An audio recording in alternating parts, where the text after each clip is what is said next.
बहुत समय पहले की बात है। गंगा के किनारे स्थित एक छोटे से गांव में लोग दिन भर मेहनत करते और रात होते ही गहरी नींद में सो जाते थे। पर उसी गांव में एक वृद्ध ब्राह्मण था जिसे नींद नहीं आती थी। रात के सन्नाटे में वह करवटें बदलता, आकाश की ओर निहारता और सोचता रहता, जीवन क्या है, मृत्यु क्या है और नींद क्यों नहीं आती।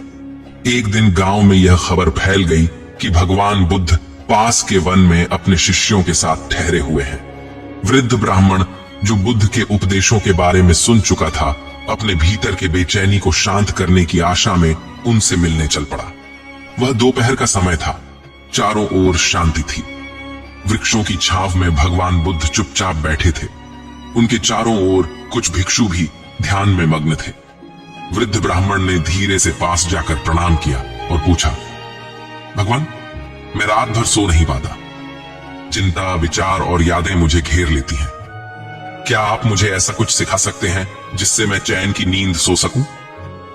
बुद्ध ने उसे स्नेह से देखा और बोले, जब मन भूतकाल में उलझा रहता है या भविष्य की चिंता करता है, तब वर्तमान खो जाता है और उसी के साथ खो जाती है नींद।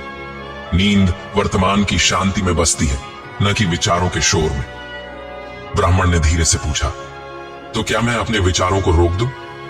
बुद्ध मुस्कुराए, नहीं, विचारों को रोको नहीं, उन्हें देखो। जब तुम आंखें बंद करोगे और हर उस विचार को आने दोगे जो तुम्हारे भीतर उठता है, बिना उससे लड़ाई किए, तो एक समय आएगा जब विचार स्वयं ही शांत हो जाएंगे।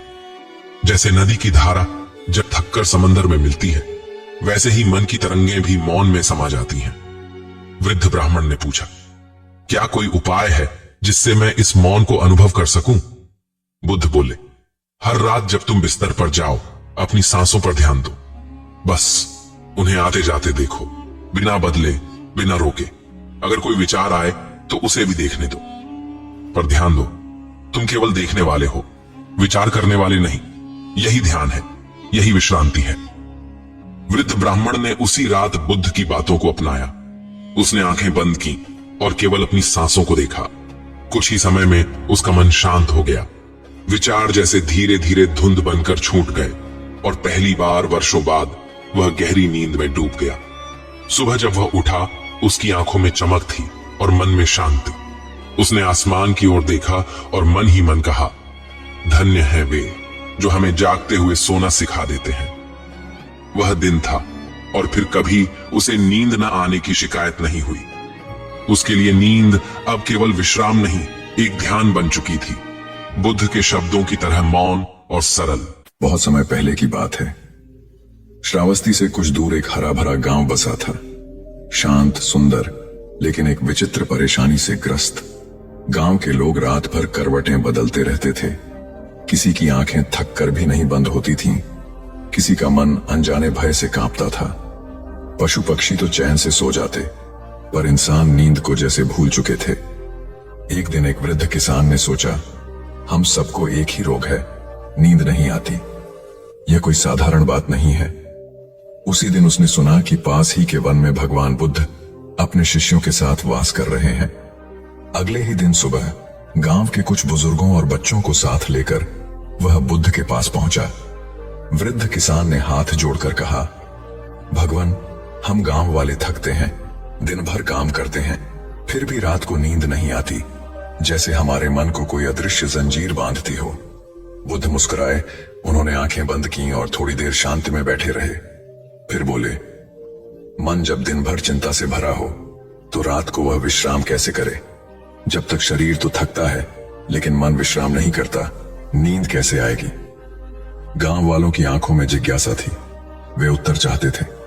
बुद्ध बोले, आज से एक प्रयोग करो। हर रात सोने से पहले 5 गहरी सांसें लो। फिर दिन भर की सभी बातों को, सुख दुख को छोड़ दो। अपनी देह को ऐसे देखो जैसे वह थक कर सोना चाहती है, और एक प्रार्थना कहो, आज का दिन समर्पित हुआ, अब मैं विश्राम चाहता हूं। फिर बुद्ध ने एक छोटी सी ध्यान विधि सिखाई। उन्होंने कहा, बिस्तर पर लेटते समय अपने पैरों से लेकर सिर तक ध्यान लाओ। हर अंग को विश्राम दो, जैसे वह धीरे धीरे नींद के जल में डूब रहा हो। और सबसे जरूरी, रात को किसी से झगड़ा मत करना, मन में क्षमा रखो। गांव वालों ने वह रात वैसा ही किया। अगली सुबह सूरज उगा तो गांव के चेहरे बदले हुए थे। आंखें चमक रही थीं, चेहरे शांत थे। सबने बुद्ध को प्रणाम किया। वृद्ध किसान की आंखों में आंसू थे। भगवान, वर्षों बाद ऐसा लगा कि मैंने नींद नहीं ली, बल्कि नींद ने मुझे लिया। धन्यवाद। बुद्ध ने मुस्कुराकर कहा, नींद कोई साधन नहीं, वह जीवन का स्वाभाविक भाग है। बस उसे बुलाने की नहीं, उसका स्वागत करने की कला जानो। उस दिन से वह गांव एक नए नाम से प्रसिद्ध हो गया, निद्रावन, जहां बुद्ध ने सिखाया कि सच्ची नींद मन की शांति से आती है और मन की शांति क्षमा, संतोष और ध्यान से। धूप की किरणें धीरे धीरे वृक्षों की टहनियों से छनकर धरती पर गिर रही थीं। सरोवर के किनारे स्थित वह शांत वन प्राचीन समय का था, जहां कभी भगवान बुद्ध अपने शिष्यों के साथ वास करते थे। वहीं एक दिन एक भिखारी, जिसका नाम जीवक था, कांपते पैरों से बुद्ध की ओर बढ़ा। उसके चेहरे पर भूख, थकान और जीवन की विफलताओं की रेखाएं साफ दिख रही थीं। जीवक वर्षों से भीख मांगकर जीवन काट रहा था। कभी किसी नगर में, कभी किसी ग्राम में वह रोटी के कुछ टुकड़ों के लिए इधर उधर भटकता रहा। लेकिन अब उसकी आत्मा थक चुकी थी। उसे जीवन में कुछ ऐसा चाहिए था जो न केवल उसके पेट को भरे, बल्कि उसकी आत्मा को भी तृप्त करे। वह जानता था कि भगवान बुद्ध के पास जो शांति है, वह किसी सोने की मुद्रा से अधिक मूल्यवान है। वह बुद्ध के चरणों में गिर पड़ा और बोला, भगवान, मैं एक भिखारी हूँ, लेकिन मुझे अब केवल भोजन नहीं चाहिए, मुझे जीवन का अर्थ चाहिए। मुझे अमीरी नहीं चाहिए, परंतु मैं दुखी नहीं रहना चाहता। मैं शांति चाहता हूँ। कृपया मुझे वो ज्ञान दे जो मुझे सच्चा सुख और गहरी नींद दे सके। बुद्ध मुस्कुराए। उनके चेहरे पर एक दिव्य करुणा चमक उठी।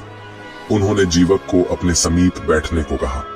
उनके चारों ओर बैठे भिक्षु भी मौन हो गए, क्योंकि उन्हें झांक था कि अब कोई गहन उपदेश प्रकट होने वाला है। बुद्ध ने धीरे धीरे कहना शुरू किया, हे जीवक, संसार की सबसे बड़ी अमीरी वह है जो भीतर से आती है।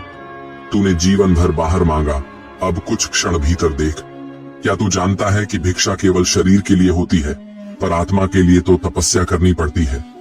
जीवक ने सिर झुकाकर कहा, भगवान, मैं तैयार हूं, कृपया मार्ग दिखाइए।